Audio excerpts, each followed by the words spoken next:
清純少女升呢旗艦店 Top Sales。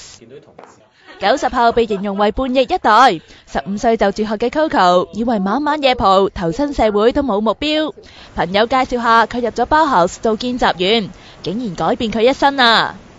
我初初我入嚟呢間公司做嘅時候呢，我記得我係零嘅，乜都唔識。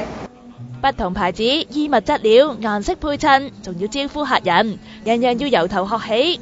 開始嘅時候挫折無可避免，幫佢襯咗好多套，佢都試完可能未必賣，咁自己都有少少唔開心嘅。不過佢好快適應，每月營業額直線上升，由分區小店調到去銅鑼灣店之後，依家每個月營業額達到40幾萬，月薪由6000蚊加到17000蚊。